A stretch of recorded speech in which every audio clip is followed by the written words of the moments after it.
নমস্কার বন্ধুরা, তোমরা সবাই তো নিশ্চয়ই খুব ভালো আছো। আমিও বেশ ভালো আছি।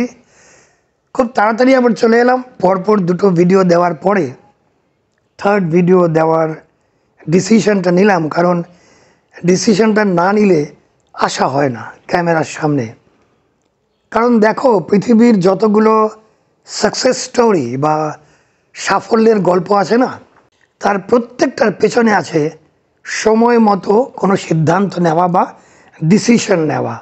আমরা অপেক্ষা করে থাকি যে লাইফটা কখন হবে, লাইফ कैसे बनेगा, how my life is going to be made. অপেক্ষা করি, কিন্তু যখন সময় আসে তখন কিন্তু আমরা কোনো ডিসিশন বা সিদ্ধান্ত আমরা নিতে পারি না।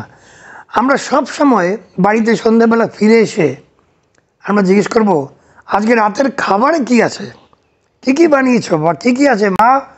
কিন্তু আমরা কি কখনো এটা জিজ্ঞেস করি যে আমার জীবনটা কোন দিকে যাচ্ছে একটু বলবে বাবা বা মা বা দাদা বা দিদি? আমরা এটা জিজ্ঞেস করি না, আমরা বলে যাই।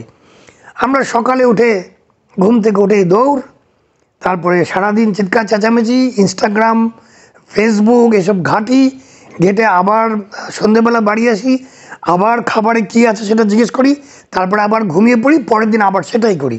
লাইফের জন্য ডিসিশন আমরা নেওয়ার জন্য কখনো আমরা সময় ব্যয় করি না, যে কোন কোন নির্ণয়টা নিলে বা কোন কোন সিদ্ধান্ত নিলে আমাদের জীবনটা ঠিক আমরা যেমন চাই সেরকম হবে। আজকে আমি তোমাদের 5টা সেরকম ডিসিশনের কথা বলবো, যে ডিসিশনগুলি তোমরা যদি নিতে পারো, আমি বলবো নাও, তাহলে দেখবে জীবন ঠিক তোমার ইচ্ছে মতো চলছে, কারুর সম্বন্ধে কিছু কমপ্লেন করার থাকবে না এবং তুমি যা চাও সেটাই পাবে। আমরা ভাবি যে জীবনের সাফল্য শুধু স্মার্ট মানুষদের জন্যই রাখা আছে, তুলে রাখা আছে। সেটা নয়।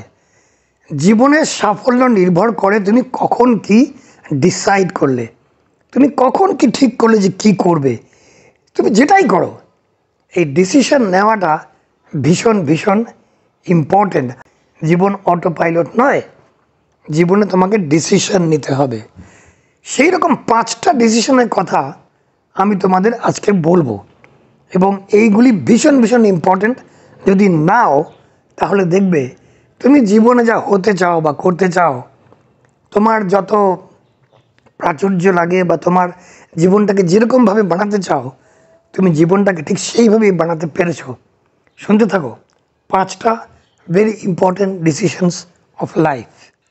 ডিসিশন বা সিদ্ধান্ত নম্বর 1, নিজের জীবনের জিম্মেদারি বা রেসপন্সিবিলিটি নিজে নাও।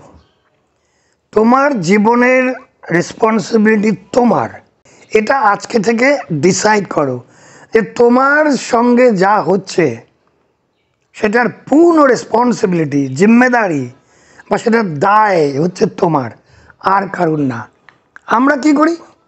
আমরা যখনই কিছু ফেলিয়ার হয়ে যায় তখনই বলি বসের দোষ, অফিসের দোষ, বাবা মায়ের দোষ, সরকারের দোষ, ইলেকট্রিসিটি কোম্পানির দোষ, বাস সার্ভিসের দোষ, আমার স্কুলের মাস্টারমশাইদের দোষ, আমার কলেজের প্রিন্সিপালের দোষ। দোষ দোষ দোষ দোষ দোষ, মানে আমি কিছু করিনি। আমার জীবন কি ওরা চালাচ্ছে? আমার জীবন তো আমি চালাচ্ছি। আমি যদি আমার জীবন চালাতে থাকি, তাহলে আমার সঙ্গে যা হয়েছে সেটা কি করে অন্যের দোষ হলো? অন্যরা তোমাকে তো ঘাড় ধরে কিছু করায়নি। কিছু কিছু বাবা মা আছেন চেষ্টা করে, কিন্তু সেটা বহু বছর আগে হতো, এখন আর হয় না। এখনকার বাবা মারা অনেক বেশি স্মার্ট, তারা ছেলে মেয়েদের উপরে ছেড়ে দেয় যে তোমরা কি করতে চাও করো। বাবা মারা একটু গাইডেন্স দিয়ে দেয়। কাজেই সারাক্ষণ সরকারের দোষ, ইকোনমির দোষ, গ্লোবাল ইকোনমির দোষ, যারা বেশি পাকা তারা আবার বলে গ্লোবাল ইকোনমির দোষ, পাশের বাড়ির দোষ, এইসব বলতে থাকে। তুমি যখনই অন্যকে দোষটা দেবে, তুমি কিন্তু তোমার পাওয়ারটা, তোমার যে শক্তিটা, সেটা অন্যের হাতে তুলে দিচ্ছ। কিন্তু যে মুহূর্তে তোমার সঙ্গে যা হচ্ছে, তোমার সঙ্গে যা যা ঘটছে, সেটার দায়ভারটা তুমি নিজের উপরে নিচ্ছ, তখন কিন্তু তুমি পাওয়ারটা ফেরত নিচ্ছ। কারণ তুমি তোমাকে তো চেঞ্জ করতে পারবে। তুমি যদি জানো কেন কেন এইসব হয়েছে, তাহলে তুমি তোমার নিজের কোর্স অফ অ্যাকশনটা তুমি চেঞ্জ করতে পারবে এবং তুমি তোমার জীবনটাকে ঠিক রাস্তায় নিয়ে আসতে পারবে, কিন্তু অন্যকে তো চেঞ্জ করতে পারবে না। তুমি যদি সবসময় অন্যের উপরে দোষটা দিয়ে দাও, তাকে তো কি তুমি চেঞ্জ করতে পারবে না। কাজেই সব সময় নিজের জীবনের সঙ্গে যা হচ্ছে সেটার দায় ভারটা নিজের ওপরে নাও, অর্থাৎ নিজের জীবনের রেসপন্সিবিলিটি নিজের ওপরে নাও। কারণ আমরা যারা সাধারণ মানুষ, আমরা কিন্তু আমাদের জীবনের গাড়িটা চালাই না, আমরা প্যাসেঞ্জারের সিটে বসে থাকি এবং ট্রাফিককে দোষ দিই, ট্রাফিক পুলিশকে দোষ দিই, অন্যান্য ড্রাইভারদের দোষ দিই, রাস্তা খারাপ তার দোষ দিই, সমস্ত দোষ দিতে থাকি, কিন্তু গাড়িটা আমরা ড্রাইভ করি না। এখন থেকে ড্রাইভার হয়ে যাও, প্যাসেঞ্জার সিটে বসার আর দরকার নেই যদি তুমি সফল হতে চাও। 2 নম্বর ডিসিশন হচ্ছে লম্বা বিচার করো, লম্বা ভাবো, লম্বা। আজকেই চাই এই ব্যাপারটা থেকে বেরিয়ে এসো। জীবনটা না, বা ক্যারিয়ারটা বা সাকসেস কোনো ম্যাগি নুডলস নয় যে 2 মিনিটে তোমার হয়ে যাবে। তোমার যদি কোনো খাবার অর্ডার করেছে 2 মিনিট দেরি হয় তাহলে তোমার রাগ হয়ে যায়। তোমার যদি পরীক্ষার রেজাল্টটা ছট করে না পাও তোমার রাগ হয়ে যায়। তোমার ইনস্টাগ্রামে বা ফেসবুকে পাবলিশড ফটোর উপরে যদি 1 ঘন্টার মধ্যে 50টা বা 100টা লাইক না আসে, তুমি ঝপ করে ছবিটা ডিলিট করে দাও, কারণ তোমার মন খারাপ হয়ে যায়। তোমার চাকরিতে যদি মনটা চট করে না লাগে, 1 মাস 2 মাস চলে গেল, তোমার ভালো লাগছে না, তুমি বিরক্ত হয়ে যাও, তুমি অন্যান্য চাকরির জন্য অ্যাপ্লাই করা শুরু করে দাও। বিজনেস যদি 3 মাসের মধ্যে সেটেল না হয়, সেই ব্যবসা তুমি ছেড়ে দিয়ে অন্য আরেকটা ব্যবসা শুরু করে দাও, যেখানে তুমি আবার সেটাই করবে। কাজেই বারবার তুমি ব্যবসাটা বদলাতে থাকবে। লং টার্ম ভাবো। সাকসেস কোনো ম্যাগি নুডলস নয়, আবার বলি 2 মিনিটে হয় না। এই দ্বিতীয় ডিসিশনটা নিয়ে নাও, আজকেই নিয়ে নাও। লম্বা ভাবো, ছোট ছোট স্টেপ নেবে। ইয়েস, ছোট ছোট স্টেপ নেবে। এটা জাপানিজ টেকনোলজি। ওকে, এটাকে কিজিগাই না কি যেন বলে, ভুলে গেছি নামটা এখন। তো ছোট ছোট স্টেপ নেবে, কিন্তু খেয়াল রাখবে প্রত্যেকটা স্টেপ ইম্পর্টেন্ট। তুমি যে চাকরিতে জয়েন করেছো, তোমার 15 দিন গেল, 20 দিন গেল, ভালো লাগছে না, ভাবছো অন্য একটা চাকরি নিয়ে নেব। 40 দিন, 60 দিন যখন তোমার ভালো লাগে না, এগুলি হচ্ছে তোমার উপরে যাওয়ার সিঁড়ির স্টেপ। তোমাকে প্রত্যেকটা সিঁড়ি ক্রস করে তোমাকে যেখানে যেতে চাও, ফার্স্ট ফ্লোর বা সেকেন্ড ফ্লোর, সেখানে তুমি তখনই পৌঁছবে। এমনকি যদি লিফটে করেও যাও, তাহলেও গ্রাউন্ড ফ্লোর থেকে সেকেন্ড ফ্লোরে বা 25-25 ফ্লোরে পৌঁছতে যতটুকু সময় লাগবে, সেই সময়টা তোমাকে দিতেই হবে, না হলে কিন্তু হবে না ভাই। কাজেই লম্বা ভাবো, লং টার্ম প্ল্যানিং করো। প্ল্যানিংটা লং টার্ম, কিন্তু স্টেপগুলো ছোট ছোট, এবং প্রত্যেকটি স্টেপ তোমার ভেরি ভেরি ইম্পর্ট্যান্ট, এটা খেয়াল রাখবে। কাজেই সেকেন্ড ডিসিশনটা এক্ষুনি নিয়ে নাও। তুমি যখন কোনো জিমে যাও, স্বাস্থ্য বডি ফডি বানানোর জন্যে যখন জিমে যাও, প্রথম দিন ব্যায়াম করার পরে যখন তুমি আয়নার সামনে দাঁড়াবে, তুমি দেখবে তুমি সেরকমই আছো, কোনো চেঞ্জ নেই। এরপরে আরও 7 দিন পরে গেলে তখনও চেঞ্জ নেই, কিন্তু একটু যেন স্ট্রেংথটা তোমার বেড়েছে, একটু স্ট্রং হয়েছো, মাসেল তখনও হয়তো আসেনি। এইভাবে যদি কনসিস্টেন্টলি, মানে একাগ্রতা নিয়ে একভাবে তুমি করতে থাকো, 3 মাস পরে যখন আয়নার সামনে দাঁড়াবে, you will find a new yourself. তুমি একটা নতুন তোমাকে খুঁজে পাবে। দেখবে একদম স্বাস্থ্য ভালো, স্মার্ট, ভেরি হ্যান্ডসাম বা প্রিটি, হোয়াট এভার তুমি যেটা বলো, তুমি মহিলা হও বা পুরুষ হও, এবং তোমাকে দারুণ লাগছে, দারুণ শক্তি লাগছে। কেন হয়েছে? কারণ তুমি 7 দিন পরে জিম করাটা ছেড়ে দাওনি, তুমি করে গেছো, লেগে থেকেছো। এই যে লেগে থাকা, লোকেরা না কিউরিয়াস হয়, একটু কৌতূহলী হয়, যখনই কিছু নতুন কাজ শুরু করে কৌতূহল নিয়ে শুরু করে, কিন্তু কনসিস্টেন্সি বা একভাবে একাগ্র চিত্তে করে যাওয়া ব্যাপারটা করে না। কাজেই সেকেন্ড ডিসিশনটা হচ্ছে তোমার লেগে থাকা, লম্বা। যেটাই প্ল্যান করো লেগে থাকবে, লম্বা প্ল্যানিং করো। আবার রিপিট করছি, ছোট ছোট স্টেপ, কিন্তু ছেড়ে দেবে না। একদম লম্বা প্ল্যানিং করে সেখানে গিয়ে পৌঁছোতে সময় লাগবে, এই ভাবনাটা সবসময় মাথার মধ্যে রাখবে। 3 নম্বর ডিসিশন, ভেরি ভেরি ইম্পর্ট্যান্ট। কাদের সঙ্গে থাকবে, কাদের সঙ্গে সময় কাটাবে, সেটা তুমি নিজে ঠিক করো।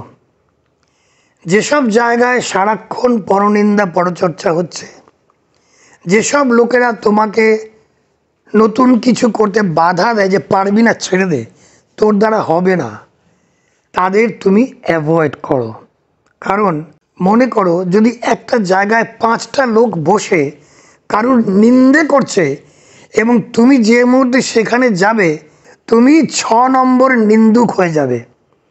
একটা জায়গায় যদি আরও 5 জন লোক বসে বসে বলে যে ওই কাজটা কিন্তু হবে না, ব্রিজটা কিন্তু ভেঙে পড়ে যাবে, ওটা কিন্তু হচ্ছে না, মাথায় কিন্তু আকাশ ভেঙে পড়বে, তোর দ্বারা কিন্তু হবে না, বাড়ি ভাড়াটা বড্ড বেশি, 5টা লোক যারা নেগেটিভ আলোচনা করছে, তুমি যখন সেখানে গিয়ে যোগ দেবে তুমি কিছু গেইন করতে পারবে না, তুমি কিছু পাবে না, তুমি হয়ে যাবে 6 নম্বর নেগেটিভ মাইন্ডসেটের মানুষ।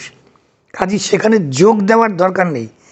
এমন মানুষজনের সঙ্গে থাকবে যারা তোমাকে উৎসাহ দেয়, যারা তুমি যখন ফেল করো তারা এসে তোমার হাত ধরে, তারা এসে তোমার সাহস বাড়ায়, তারা বলে না আগেই বলেছিলাম পারবি না, এখন বোঝ ঠেলা। যারা এইসব কথা বলে তাদের সঙ্গে মিশে তুমি কী পাবে? কিছুই পাবে না। বরঞ্চ তুমি যতটুকু পজিটিভ শক্তি নিয়ে যাবে ওই সব আড্ডায় গেলে সেই পজিটিভ স্ট্রেংথটা তুমি দিয়ে দেবে, দিয়ে ওদের নেগেটিভ স্ট্রেংথটা তুমি শুষে নিয়ে বাড়ি চলে আসবে। বাড়ি চলে এসে রেগে গিয়ে কাপ প্লেট ভাঙবে, মায়ের উপর চিৎকার করবে, বউয়ের উপর চিৎকার করবে, বা স্বামীর উপর চিৎকার করবে, বা ঘরের পোষা কুকুর বিড়ালকে লাথি মারবে, এইটুক করবে।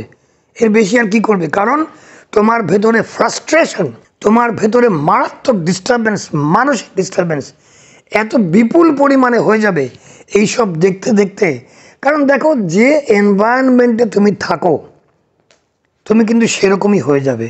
গল্প শুনেছো নিশ্চয়ই যে একটা সিংহের, এরকম অনেক গল্প আছে, একটা নয়, একটা সিংহের বাচ্চাকে বা একটা বাঘের বাচ্চাকে জঙ্গল থেকে কুড়িয়ে পেয়ে একটা কুকুর তাকে পুষেছিল। তো সেই বাঘটা নিজেকে ওই কুকুরই ভাবতো, সে ওই কাউকে আক্রমণ করতো না, দাঁত মুখ খেঁচাতো না, কিছুই করতো না। এমনকি যখন সে বড় হয়ে গেল তাকে জঙ্গলে গিয়ে ছেড়ে দেওয়াও একটা মহা বিপদ হলো, কারণ সে শিকার করে আর খেতে পারবে না, তাকে তখন ওই বাটিতে করে খাবার দিতে হবে। আমরাও ঠিক সেরকম পশুর মতো, মানুষ পশুদের কোনো তফাৎ নেই, ওরা ঘেউ ঘেউ করে, আমরা ওই হাই হাই করি, এইটাই তফাৎ। তো আমাদেরও কিন্তু সেরকম, যে মাহলে বা যে এনভায়রনমেন্টে আমরা বড় হয়ে উঠি আমরা সেই এনার্জিগুলি শোষণ করে নিয়ে নিই এবং আমরা ঠিক সেরকমই হয়ে যাই। ডিসিশন নাম্বার 4, সেটা কি? সেটা হচ্ছে শিখতে থাকো, সারাক্ষণ অহরহ শিখতে থাকো, শিখতে থাকো, লার্ন, কিপ লার্নিং। কখনোই বলবে না আরে ওটা আমি জানি, হ্যাঁ জানি। এই জানি জ্ঞান খুব হানিকারক, জানি জ্ঞান হানিকারক। ওশো বা আচার্য রজনীশ বলেছিলেন, যে মুহূর্তে তুমি নিজেকে বলবে যে আমি জানি না, তখন থেকে কিন্তু তোমার জানা শুরু হবে। কারণ তুমি যদি সবই জানো, তোমার মাথায় যদি সব ভর্তি থাকে জ্ঞানের ভাণ্ডার, তা তোমার মাথায় আর নতুন জ্ঞান কোথা থেকে ঢুকবে? তোমরা সবসময় কমপ্লেন করো যে আজকাল আর না কিছু করা যায় না, পৃথিবীটা বদলে গেছে। আসল ঘটনাটা কি জানো?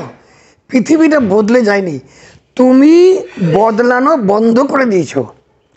তুমি বদলানো বন্ধ করে দিয়েছো, কারণ তুমি শেখা বন্ধ করে দিয়েছো। নতুন নতুন আপডেট তুমি করছো না। ঠিক যেভাবে আমাদের ফোনে বা ল্যাপটপে ট্যাবে যেভাবে সফটওয়্যার আপডেট হয়, ঠিক সেভাবেই আমাদেরও কিন্তু আপডেশনের দরকার, আপডেট করা দরকার। যা যা নতুন বেরোচ্ছে, যা যা নতুন চিন্তাধারা আসছে, তোমার ভালো নাও লাগতে পারে, তোমার যে কোনো নতুন জিনিস পছন্দ নাও হতে পারে, কিন্তু তুমি যদি অ্যাডাপ্ট করতে না পারো তার সঙ্গে, তখনই তুমি বলবে যে দুনিয়া বদল গই, দুনিয়া বদলে গেছে, পৃথিবী পাল্টে গেছে, আমি এখানে পারছি না। তা নয়, তুমি বদলানো বন্ধ করে দিয়েছো, কারণ তুমি শেখা বন্ধ করে দিয়েছো। যখনই কোনো চাকরিতে তুমি দেখো যে তোমার কোনো উন্নতি হচ্ছে না, যে কোনো কাজে, ব্যবসাতেও, যে তুমি একইভাবে আছো এবং তুমি কমপ্লেন করবে যে ব্যবসাটা চলছে না, চাকরিটা ভালো লাগছে না, সেটার একটাই কারণ, এবং সেই কারণটা হচ্ছে তুমি বদলানো বন্ধ হয়ে গেছো। Change is the only constant. তোমাকে বদলাতে হবে এবং বদলানোর জন্য তোমাকে শিখতে হবে, অহরহ শিখতে থাকো। আমি যে এই ভিডিওগুলি করি, আমি প্রচুর বই ঘাঁটি, প্রচুর ভিডিও দেখি। আমি তো জন্ম থেকে এসব পেটে নিয়ে, মায়ের পেট থেকে আমি মাথায় নিয়ে বেরোইনি, তুমিও বেরোনি, আমিও বেরোইনি। আমি ছোটোবেলা থেকে বা শিশুবেলা থেকে আমি এসব কিছুই জানতাম না। কি করে জানলাম? আমি জানলাম কারণ আমি প্রচুর পড়াশোনা, এইসব বই করেছি। আমার ইন্টারেস্টের ব্যাপার, এটাতে আমার ইন্টারেস্ট আছে, কাজে আমি শিখেছি, নিজেকে আপডেট করেছি, এবং আমি নিজের বিরুদ্ধেও কথা বলেছি অনেক সময় যে আমিও কিন্তু এটা পারি না। যেমন আমি জ্ঞান দিই যে নিরামিষ খাও, ভেজিটেরিয়ান হওয়া খুব ভালো এবং সত্যিই ভালো, স্বাস্থ্যের পক্ষে, মনের পক্ষে। কিন্তু আমি কি পারি না তো। আমি তো চিকেন ফিকেন খেয়ে ফেলি, আর মাটন খেয়ে এই গত 15 দিন ধরে পায়ে গাউট হয়ে, মানে ইউরিক অ্যাসিড বেড়ে গিয়ে আমি ভুগেছি, হাঁটতে পারিনি। আমি জানি যে মাটন খেলে এটা হয়, কিন্তু লোভ, জিভ সামলাতে পারিনি। ওই দুর্গাপুজোর সময় খেয়েছিলাম মাটন, গাদা গুচ্ছে, মানে যা পারি তার থেকেও বেশি খেয়েছি। কাজেই আমি এগুলো শিখেছি। কী করে শিখেছি? এই যে নিজের সম্বন্ধে তর্ক করা, নিজের সম্বন্ধেও খারাপ বলা, এটাও শিখতে হয়। এই যে আমি বললাম এটা আমার দোষ, যে আমি মাটন খেয়ে ইউরিক অ্যাসিড বাড়িয়ে আমার পায়ে গাউট হয়েছিল, এটা আমার দোষ। এই যে আমার দোষটা আমি স্বীকার করতে পেরেছি। কেন পেরেছি? কারণ আমি শিখে গেছি। আমি শিখতে আমি বুঝেছি যে ভাই, এটা মাটনেরও দোষ নয়, এটা পাঁঠারও দোষ নয়, এটা যে ঠাকুর মাংসটা রান্না করেছে তারও দোষ নয়। এটা আমি গর্ধবের মতো ওই পাঁঠার মাংস খেয়ে জানা সত্ত্বেও যে আমার ইউরিক অ্যাসিড বেড়ে গিয়ে আমার পায়ে গাউট হতে পারে, জানা সত্ত্বেও করেছি। কিন্তু তারপরে বুঝেছি যেটা আমার দোষ। এই আমার দোষটা বোঝার জন্যে আমি অহরহ শিখে গেছি। তোমাদেরও অহরহ শিখতে হবে, তোমার যে সাবজেক্টই হোক, তোমার যে ব্যাপারই হোক। বিশেষ করে আজকাল এভরিথিং ইজ টেকনোলজি ড্রিভেন। তুমি যদি টেকনোলজি থেকে দূরে থাকো, তুমি কিন্তু একা হয়ে যাবে। সেটা হয়েও না। ফেসবুক চালানো তো শিখেছো, ইনস্টাগ্রাম চালানো শিখেছো। গ্রামের মেয়েঠেরাও বা ছেলেটেলেরাও, ওই ছোটো ছোটো বাচ্চার ছেলেমেয়েরাও পারে। কী করে পারে? কারণ তারা এই যুগে জন্ম নিয়েছে, এই টেকনোলজির সঙ্গে জন্ম নিয়েছে। আমাদের যাদের অনেক বয়স, আমরা যারা এইসব টেকনোলজি দেখিনি ছোটোবেলায়, আমাদের শিখতে হয়েছে এবং আমরা অনেকেই শিখেছি। তোমরাও যদি কিছু করতে চাও, শিখতে থাকো, ছেড়ে দিও না। না শিখলে কিন্তু হবে না। এবার যাচ্ছি last decision, very very important decision number 5 বা সিদ্ধান্ত নম্বর 5। সেটা কি? হাল ছেড়ো না। ছেড়েছ তো অনেক কিছুই, পুরনো অভ্যেস, অসুখ বিসুখ হবার পরে জিলিপি সন্দেশ। ছেড়েছ তো অনেক কিছুই, পুরনো বলচাল, পুরনো ঘর, পুরনো ঘাট, পুরনো জঞ্জাল। হাল ছেড়ো না বন্ধু, বরং কণ্ঠ ছাড়ো জোরে। দেখা হবে তোমায় আমায় অন্য গানের পারে। হাল ছেড়ো না, নেভার গিভ আপ। আমরা ছেড়ে দিই, কারণ আমরা ওই যে বললাম আগের 4টে ডিসিশন, এই প্রত্যেকটা ডিসিশন না নেওয়ার জন্যে আমরা এই 5 নম্বর ডিসিশনটা আমরা নিতে পারি না। আমরা হাল ছেড়ে দিই, কারণ আমরা লম্বা ভাবি না, আমরা ছোট ছোট ভাবি, আমার কালকেই চাই। We treat our life as Maggi 2 minutes noodle. এটা হয় না, এটা হতে পারে না। এই কথাটা বললেই আমার একটা পার্টির মুখপাত্রের কথা মনে পড়ে যায়, এই জন্য হাসলাম। এটা হয় কি করে? হবে না, কাজেই এটাও হবে না। হাল ছেড়ে দিলে হবে না। ব্যবসা শুরু করেছ, 2 মাস পরে বন্ধ, চলছে না। আর চলবে কি করে? তোমাকে তো চিনবে লোকেরা, একটা দোকান খুলেছ, লোকেরা তো জানবে তোমার কাছে কি কি আছে, তোমার কীরকম দাম, না জেনে কী করে করবে? হাও চাকরিতে ঢুকেছে, ভালো লাগছে না, অন্য জায়গায় একটু বেশি মাইনে পাওয়া যাচ্ছে, এরকম করতে করতে করতে করতে কারুর সিভি বা তোমরা যেটাকে রেজিউমি বলো, সেটাতে দেখা যায় গত 2 বছরে 12টা চাকরি করেছে। এই সিভি আমার কাছে আসলে আমি ছুঁড়ে ফেলে দেবো। 2 বছরে যে ছেলেটা বা মেয়েটা 12টা চাকরি করে, তাকে যদি আমি রাখি, সে আমার কাছেও টিকবে না। কাজেই লম্বা ভাববে এবং হাল ছেড়ে দেবে না, কোনো অবস্থাতেই হাল ছাড়বে না, লেগে থাকবে। কারণ তুমি যখন অনেক সংঘর্ষের পরে তুমি যখন সাকসেসফুল হয়ে যাবে, তখন কিন্তু সবাই তোমাকে মনে রাখবে এবং বলবে যে ওই ছেলেটা হাল ছেড়ে দেয়নি। আমার এক বন্ধু আছে এখানে, প্রচুর স্ট্রাগল করছে, জাম্বিয়ার কথাই বলছি। তার পায়ে গ্যাংগ্রিন হয়ে গেল, তার ডায়াবেটিস আছে, অসুখ আছে, তারপরে তার একটা বিবাহ বিভ্রাট আছে, সেটা নিয়ে নানান অশান্তি, তার স্ত্রী নেই, আরেকজনকে বিয়ে করেছে। সে যা ফাইটটা দিল, আমি বললাম এই ভিডিওতে, বিকজ আই রিয়েলি অ্যাপ্রিসিয়েটেড। ও যেভাবে উঠে দাঁড়িয়েছে, ঘুরে দাঁড়িয়েছে, এই যে ঘুরে দাঁড়ানো, লোকেরা মনে রাখবে না যে তুমি কতবার পড়ে গেছো, লোকেরা মনে রাখবে এবং তুমিও মনে রাখবে, তোমার পরিবার মনে রাখবে, তোমার বন্ধুবান্ধব মনে রাখবে এবং তুমি নিজেও মনে রাখবে যে পড়ার পরে তুমি কতবার উঠে দাঁড়িয়েছ, ঘুরে দাঁড়িয়েছ এবং আজ তুমি এখানে পৌঁছেছ। তো 5টা ডিসিশন আমি যা যা বললাম, সেগুলি কি কি বললাম লাস্টে একবার সিনপসিস করে দিই। প্রথমটা হচ্ছে আমার জীবন আমার জীবনের রেসপন্সিবিলিটি, জিম্মেদারি বা দায়ভাগ আমার, এটা ছিল প্রথম। নাম্বার 2 ডিসিশন হচ্ছে লম্বা ভাববে, ছোট না, লম্বা সময়ের জন্য ভাববে, ছেড়ে দেবে না। প্রত্যেকটা স্টেপ ইম্পর্ট্যান্ট তোমার গন্তব্যে পৌঁছানোর জন্য, কাজেই লং টার্ম প্ল্যানিং করবে। নাম্বার 3, ঠিকঠাক মানুষজনের সঙ্গে মেশো, যারা পজিটিভ তাদের সঙ্গে মিশবে, যাতে তোমার পজিটিভ এনার্জি আরও বাড়তে পারে। নাম্বার 4, শিখতে থাকবে, অলওয়েজ লার্ন, কিপ লার্নিং। এটা এখন আর বিস্তারিত বলছি না, শিখতে থাকো, যেটাই করো শিখতে থাকো। আর 5 নম্বর, দ্য লাস্ট পয়েন্ট হচ্ছে কখনো হাল ছেড়ে দেবে না। হাল ছেড়ো না বন্ধু, বরং কণ্ঠ ছাড়ো জোরে, দেখা হবে তোমায় আমায় অন্য গানের ভোরে।